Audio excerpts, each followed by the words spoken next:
안녕하세요. 서울에서 살고 있는 42세 여성입니다. 저는 오늘 천륜을 저버린 짐승 같은 인간들이 저지른 끔찍한 짓을 여러분들에게 털어놓으려고 글을 올립니다.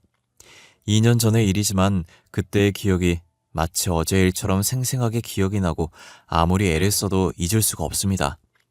양의 탈을 쓴 늑대라는 말처럼 언제나 밝게 웃으며 착하게만 보였던 사람이 마음속에는 추악한 비밀을 숨기고 있다는 걸 알고 몸소리가 쳐지도록 놀라고 말았습니다.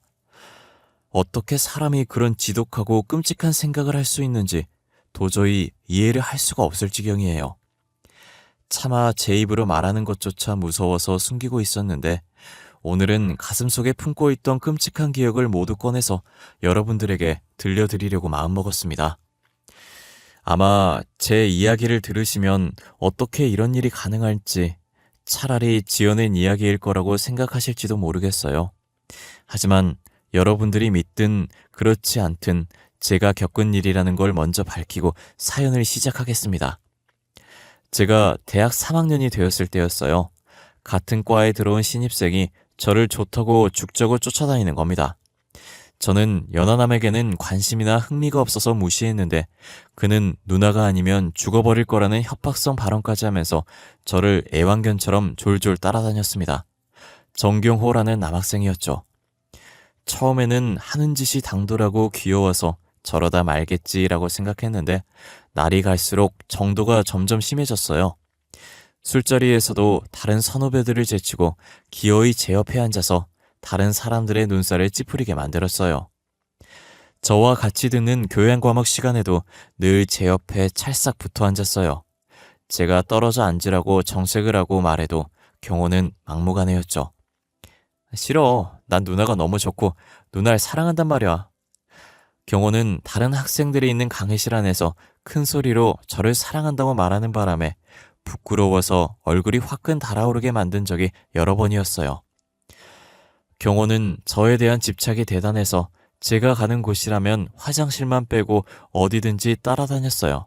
그래서 제가 가입한 동아리에도 들어갔죠. 동아리방에서 경호를 만나자 저는 그를 따로 불러서 조용하지만 진지하게 제 솔직한 마음을 말해주었어요. 경호야, 이제 그만 따라다녀. 내가 몇 번이나 말했잖아. 나는 너랑 사귈 생각이 전혀 없어. 그러니까 괜히 헛고생하지 마. 나는 말이야 10번 찍어서 안 넘어가는 나무는 없다는 말을 믿어. 누나도 분명히 나를 좋아하게 될 테니까. 너 정말 이럴래? 싫다는데 왜 귀찮게 굴어? 제가 소리를 지르자 지나가던 동아리 회장이 저희들이 다투는 소리를 듣게 되었어요. 동아리 회장은 제 여자 동기였어요. 네가 경호 때문에 힘들어한다는 소리 얼핏 들었어. 자세하게 말해봐. 왜 그래? 저는 회장에게 스토커처럼 저를 따라다니는 경호 때문에 노이로제에 걸릴 지경이라고 솔직하게 털어놓았죠. 그렇구나. 그럼 내가 경호 만나서 잘 타일러 볼게. 며칠 뒤에 회장은 경호를 따로 만났어요. 그리고 저를 카페로 데리고 갔어요. 회장은 긴 한숨부터 내쉬었죠. 효정아, 경호 고집이 장난이 아니야. 2시간이 넘게 타일렀는데 죽어도 너를 포기 못하겠다고 하더라. 내 생각에 방법은 하나밖에 없어. 그게 뭔데? 빨리 다른 남자를 만나서 애인을 만들어버려. 그럼 경호도 포기할 거야. 내가 괜찮은 남자 소개해줄게. 그녀는 자기 오빠의 친구를 소개해 주었어요. 그냥 가벼운 마음으로 기대감 없이 만났는데 그는 얼굴도 잘생기고 여자에 대한 배려심도 많은 다정다감한 남자였어요. 저는 한 번의 만남으로 그에게 끌리게 되었어요. 그리고 회장은 경호 귀에 들어가도록 제가 연애를 시작했다는 소식을 퍼뜨렸어요. 그런데 경호는 전혀 뜻밖의 말을 했어요. 누나, 골키퍼 있다고 골이 안 들어가는 건 아니잖아. 오히려 경쟁자가 생기니까 승부욕이 더 불타올라. 두고 봐. 누나는 반드시 나랑 결혼하게 될 테니까. 제 계획은 완전히 빗나가고 말았어요. 경호는 선배와 제가 데이트를 하는 곳에 어김없이 나타났어요. 제게 사정을 들은 선배도 경쟁자가 있으니 재미있다고 웃으며 넘겼는데 나중에 선배도 경호가 얼마나 지독한 독종인지 알게 되었어요. 스토커처럼 집요하게 저희들을 감시하면서 따라다니자 경호의 방해에 짜증이 난 선배는 경호와 말다툼을 하다가 멱살잡이까지 하게 되었어요. 그래도 경호는 저희들을 따라다니면서 방해를 했고 거기에 질려버린 선배가 먼저 손을 들고 말았어요. 효정아, 우리 그만 만나자. 난 찰거머리 같은 놈이 붙어있는 여자랑 사귀고 싶은 생각이 없어. 경호 덕분에 저는 처음으로 시련의 아픔을 맛보게 되었어요. 머리끝까지 화가 나서 경호한테 먼저 만나자고 했어요. 아니, 누나가 웬일이야? 먼저 나를 만나자고 하더니 이제 나를 받아주기로 한 거야? 영문도 모르고 달려온 경호는 좋아서 해벌쭉 웃었어요. 하지만 저는 그를 노려보면서 뺨을 갈겨버렸습니다. 너, 내가 분명히 경고하는데 앞으로 내 눈앞에 나타나지 마. 만약에 그러면 나 죽어버릴지도 몰라. 미친 자식.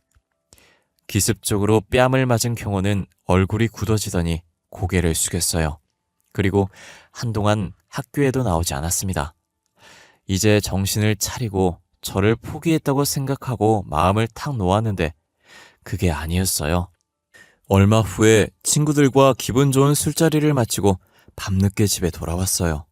그런데 집 앞에 웬 남자가 앉아 있었어요. 바로 경호였죠. 그를 보는 순간 저는 심장이 얼어붙는 것 같았어요. 누나, 우리 잠깐만 얘기 좀 해. 왜 이래? 난 너랑 할 말 없어. 저리 비켜.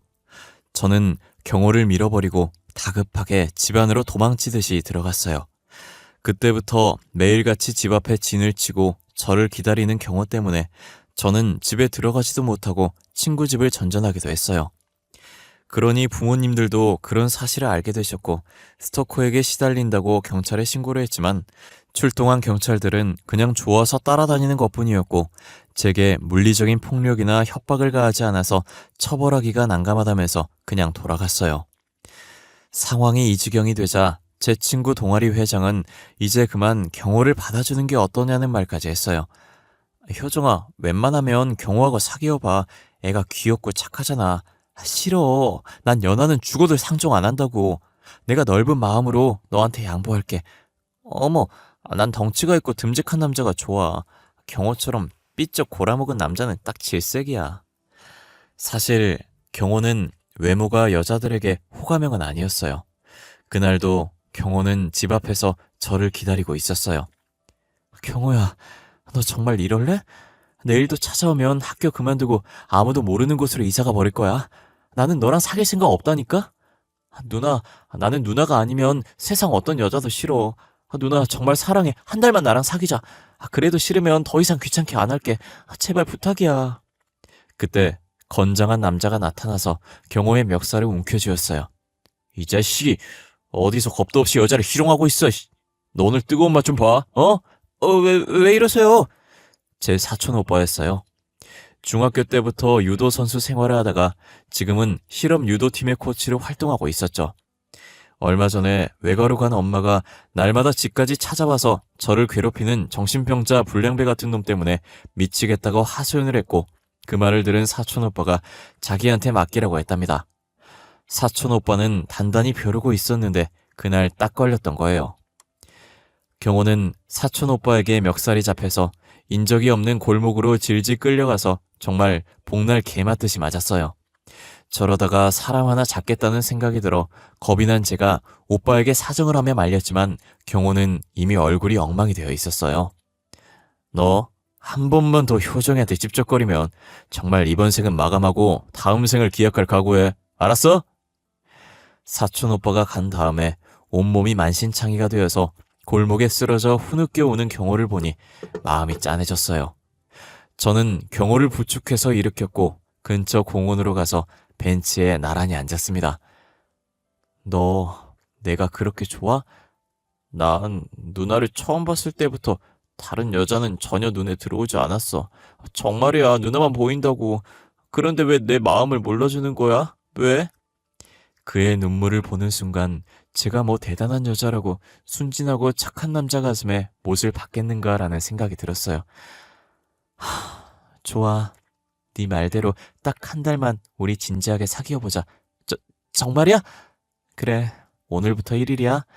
고마워 누나, 정말 고마워. 그때부터 캠퍼스 커플이 되었고 약속한 한 달 뒤에 저는 그를 제 남편으로 받아들이게 되었어요. 졸업 후에 성적이 괜찮았던 남편은 이름만 대면 알만한 대기업의 공채에 당당하게 합격했고, 저희들은 몇 달 뒤에 결혼식을 올리게 되었어요. 결혼을 약속한 뒤에 저는 남편에게 노총각 형이 있다는 걸 알게 되었습니다. 남편과는 10살이나 차이가 나서 곧 40을 바라보는 노총각이었죠. 그는 회계사로 일하고 있었어요. 연애를 하는 동안 남편은 자기 집안에 대해서 말을 별로 하지 않았고 형이 있다는 말은 전혀 하지 않았어요. 거기에는 이유가 있었습니다. 남편은 어린 시절부터 형에게 묘한 열등감을 가지고 있었다고 합니다. 형은 뭐든지 나보다 잘했어. 그래서 늘 비교당했는데 난 그게 싫었어.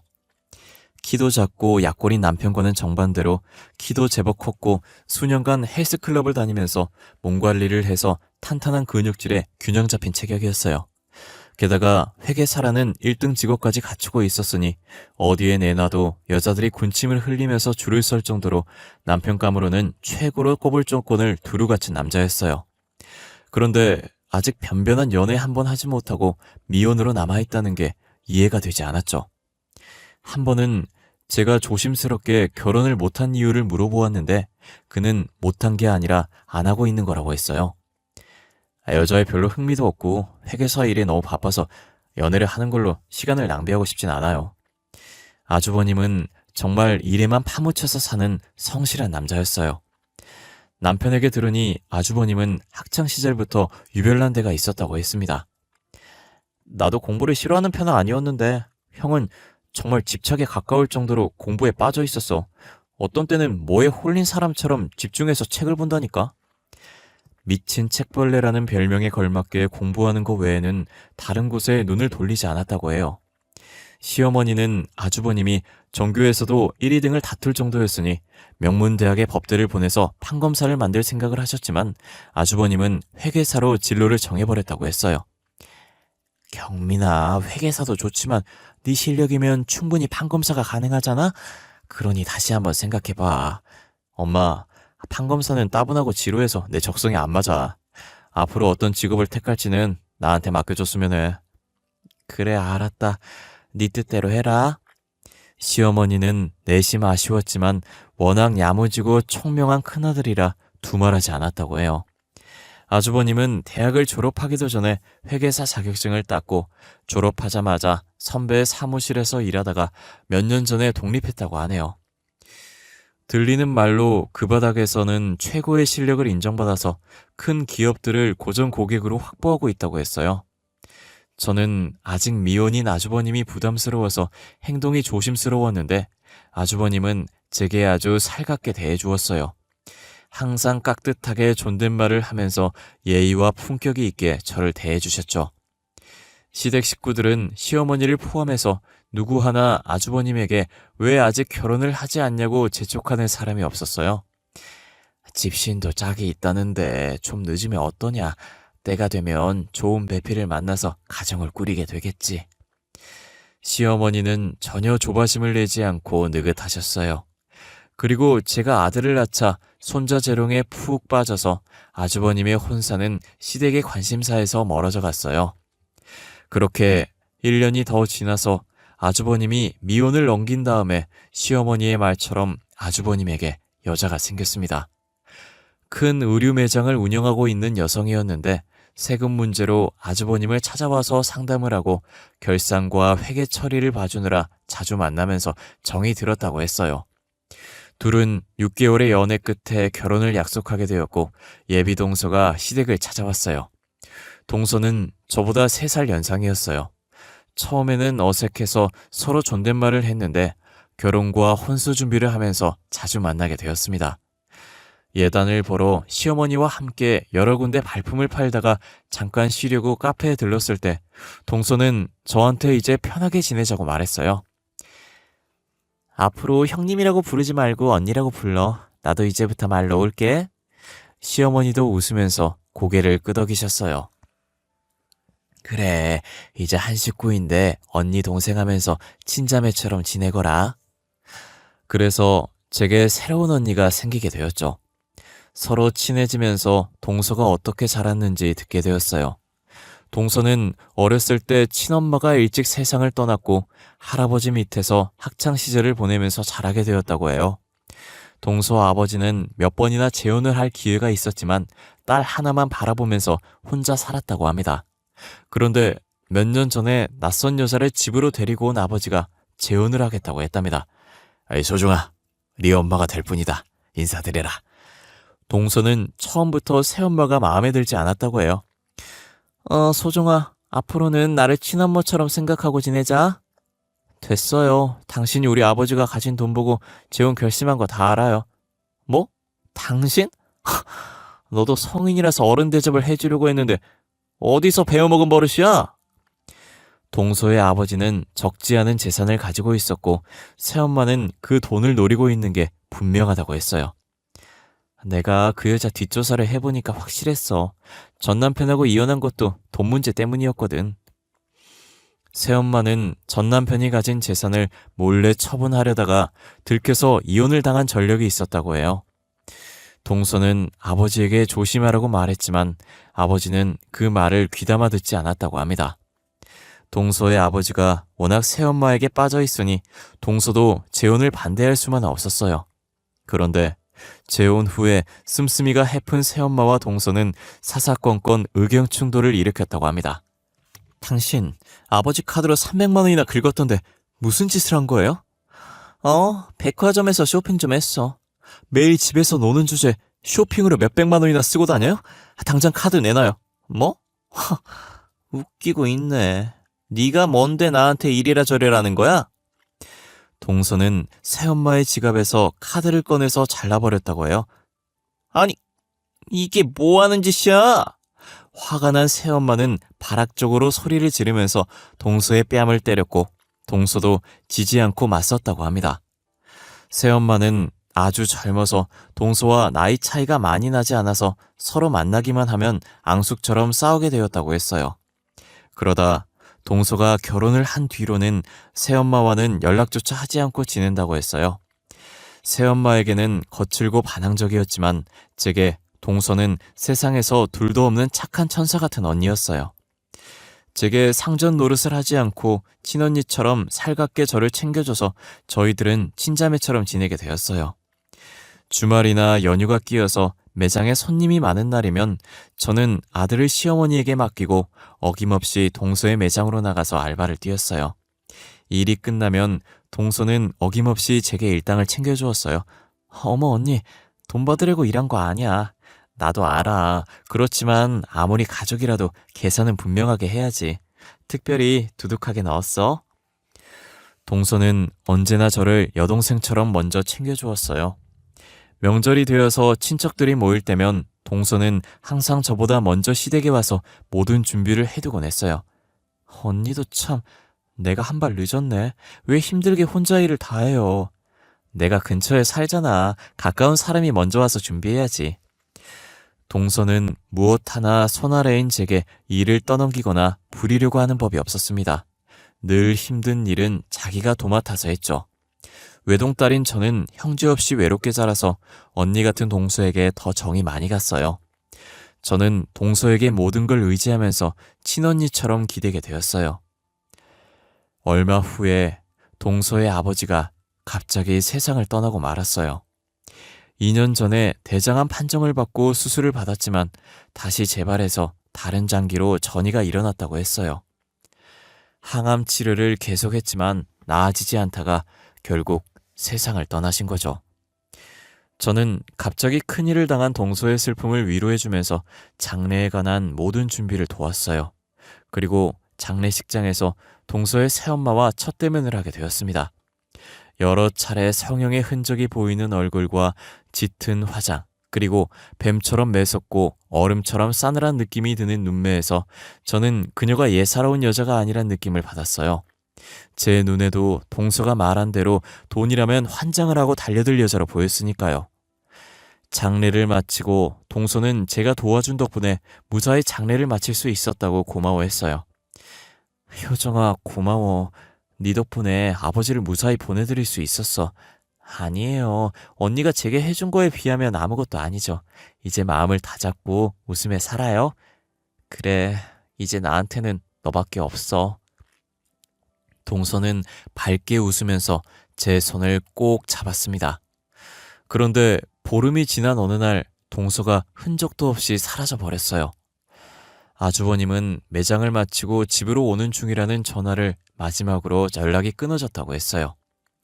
아주버님은 동서의 지인들에게 연락을 해봤지만 아는 사람은 아무도 없었어요. 경찰에 실종 신고를 하고 저와 시댁 식구들이 총동원되어서 며칠 동안 백방으로 수소문했지만 동서의 행적은 묘연했습니다. 여보, 아직도 형수님 소식은 없어? 없어. 경찰에서도 최선을 다해서 찾는 중이라고만 해. 어떡해. 내일 내가 초등학교부터 대학까지 인맥이 닿는 동창들을 통해서 형수님 행방을 찾아볼게. 벌써 열흘이 지났어. 나는 걱정이 돼서 잠도 못 자겠어. 이대로 손 놓고 있다가는 내가 미쳐버릴 것 같아. 그럼 어떻게 하려고 그래? 내일부터 길거리에 나가서 전단지라도 돌려야겠어. 남편은 그러지 말고 며칠만 더 기다려보자고 했지만 저는 한시가 급하다는 생각을 하고 사람을 찾는다는 전단지를 만들어서 무작정 거리로 나가서 뿌리기 시작했습니다. 거의 일주일 동안 좋기 몇만 장의 전단지를 돌렸지만 제보를 해오는 사람은 한 명도 없었어요. 시간이 지나면서 아주버님은 거의 폐인 상태가 되었어요. 사무실에 출근을 하지 못하는 건 물론이고 집에 틀어박혀서 밥도 먹지 않고 술만 마셨어요. 그냥 두면 아주버님에게도 무슨 일이 날 것 같아서 저는 매일같이 동서의 집에 들려서 아주버님의 끼니를 챙기고 청소며 집안을 했어요. 아주버님이라도 기운을 차려야죠. 이렇게 넋놓고 술만 마시면 어떡해요. 정말 폐인 되겠네요. 나도 이러면 안 된다고 생각하지만 자꾸 이상한 생각이 들어서 맨정신으로는 도저히 견디지를 못하겠어요. 그 마음 알아요. 하늘이 무너져도 희망을 버리면 안 되는 거예요. 자, 어서 식사하고 정신 차리세요. 재수씨, 정말 고마워요. 아주버님은 제가 끈질기게 권하자 겨우 수저를 들었어요. 제가 매일같이 찾아가서 식사를 챙기며 수발을 들자 아주버님은 술을 끊고 마음을 단단히 먹겠다고 약속했어요. 재수씨, 이제 모질게 마음 먹었어요. 술 끊고 사무실에도 다시 출근할 테니까 이제 걱정하지 말고 오지 마세요. 아니에요. 전 괜찮으니까 부담 가지지 마세요. 하지만 아주버님은 한사코 집에 오지 말라고 했어요. 그래서 일주일 정도 들리지 않았어요. 그러다 아주버님이 걱정이 되어서 집에 갔어요. 그날 저는 아주버님의 집에서 너무나 충격적이고 경악스러운 장면을 목격하고 말았습니다. 현관 비밀번호를 알고 있어서 문을 열고 들어가니 안방에서 아주버님과 여자의 목소리가 들렸어요. 저는 손님이 왔다고 생각하고 그냥 돌아서 나가려는데 밖으로 들리는 여자의 말을 듣고 소름이 쫙 끼치면서 얼어붙고 말았어요. 자기야, 그 여자가 또 찾아오는 거 아니야? 아니야, 내가 일주일 전에 앞으로 오지 말라고 확실하게 말아뒀으니까 걱정 안 해도 돼. 그동안 연기하느라고 나도 힘들었어. 조금만 더 참아. 이제 준비가 거의 다 됐어. 그 여자가 서류에 사인만 하면 20억이란 돈이 생기는 거야. 언제 작전 개시할 거야? 이틀 뒤에 펜션으로 가서 그 여자 족치자. 순순히 말을 안 들으면 적당히 손을 봐줘야지. 좋아. 돈을 챙기고 나면 우리 미국으로 튀자. 곧 빚쟁이들이 들이닥치면 경호랑 엄마도 10억이 넘는 빚을 지고 있다는 걸 알게 될 테니까. 미국? 너무 좋아. 두 번째 인생을 시작하기에 딱 좋은 곳이야. 사랑해, 자기야. 동서 새엄마의 목소리였어요. 저는 입술이 파르르 떨렸고 심장이 터질 듯이 요동치고 다리가 후들거렸지만 억지로 집을 빠져나왔습니다. 어떻게 이런 일이 있을 수 있는지 제 귀로 들었지만 믿을 수가 없었어요. 아주버님과 동서의 새엄마는 제가 모르는 곳에서 동서를 가둬놓고 있는 듯 했어요. 아마 돈 때문이겠죠. 그리고 더 충격적인 사실은 유능하고 잘나가는 회계사로 생각했던 아주버님에게 10억이라는 거액의 빚이 있던 겁니다. 아주버님은 우연히 카지노에 들렀다가 그만 도박에 중독되어 버렸던 거예요. 그 사실을 시댁 식구들은 까맣게 모르고 있었어요. 그날 밤 한숨도 자지 못하고 어떻게 해야 할지 고민을 했어요. 일주일 뒤면 그들은 동서를 감금한 곳으로 가서 그녀에게 무슨 험한 짓을 저지를지 모르는 일이었어요. 하지만 남편이나 시어머니에게 말할 순 없었습니다. 이런 엄청난 사실을 들으면 아마 시어머니는 그 자리에서 혼절해 버리실 테니까요. 남편에게 털어놓고 도움을 받을까 생각도 했는데 자칫 아주버님이 눈치채고 일을 그르칠 수 있어서 제가 직접 해결하기로 마음먹었습니다. 시간이 없으니 서둘려야 했어요. 다음날 경찰서로 달려가서 제가 녹음한 파일을 증거로 들이밀었어요. 이틀 뒤 그들은 같이 차를 타고 출발했는데 목적지는 강원도였어요. 저는 형사와 같이 동행하면서 은밀히 그들을 따라갔죠. 펜션에 도착한 형사들은 그 인간들을 덮쳤고 펜션 지하실에 처참한 몰골로 쓰러져 있던 동서를 찾아냈어요. 언니, 이게 무슨 일이에요? 언니 정신 차려요. 요정아, 그것들이 나를 죽이려고 아버지 유산 때문이야.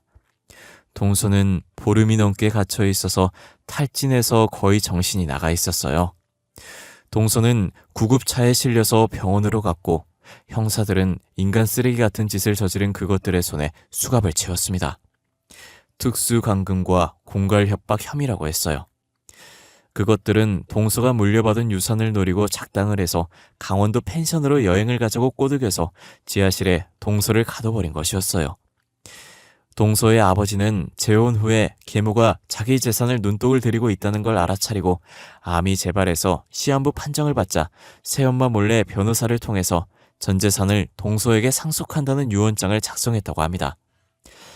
동서의 아버지가 세상을 떠나고 뒤늦게 그 사실을 알아차린 새엄마는 아주버님과 작당을 해서 동서를 강원도 펜션에 여행 가자고 유인한 다음에 수면제까지 준비한 것이었죠.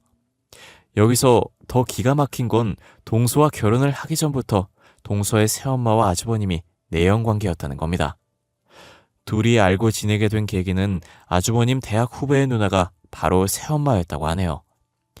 우연히 대학 후배와 만나서 술을 마시는 자리에 그녀가 합석을 하게 되었고 첫 만남에서 불꽃 같은 느낌이 통한 둘은 비밀리에 만나면서 불륜을 저질렀던 거죠. 그녀는 어처구니없게도 자기 애인이었던 아주버님에게 의붓 딸인 동서를 소개해주고 결혼까지 시켰던 겁니다. 그때는 동서가 출가 외인이 되면 동서 아버지의 재산은 전부 자기 차지가 될 거란 계산을 했는데 모든 게 틀어져 버린 것이었죠. 나중에 모든 걸 알게 된 시어머니는 한참 동안 넋이 나간 표정으로 멍하니 계시다가 제 손을 잡고 고맙다고 하셨어요. 아휴, 믿는 도끼에 발등을 지켜도 분수가 있지. 경민이 그놈이 이런 처참한 짓을 저지르다니. 너 아니었으면 큰애가 험한 꼴을 당할 뻔했구나. 고맙다. 동서는 병원에서 건강을 완전히 회복하고 퇴원을 한 다음에 매장을 저와 같이 운영하고 있어요. 일하던 매니저가 그만두자 동서는 제게 옆에 있어달라고 간청을 했어요. 효정아, 너밖에 믿을 사람이 없어서 그래. 혼자 있으면 불안하고 무서워서 그래. 알았어, 언니. 내가 항상 지켜줄게. 저는 오늘도 언니의 곁에서 든든한 동료이자 동생이 되어서 그녀가 당한 정신적인 충격과 고통을 달래주면서 열심히 살고 있습니다. 어떤 이유로도 사람이라면 누구나 지켜야 하는 도리를 저버리는 순간 인간이 아니라 추악한 짐승이 되어버린다는 사실, 여러분들도 꼭 기억하시기 바랍니다. 끝까지 들어주셔서 감사하고 언제나 좋은 일만 여러분들과 함께하기를 바라면서 글을 마치겠습니다.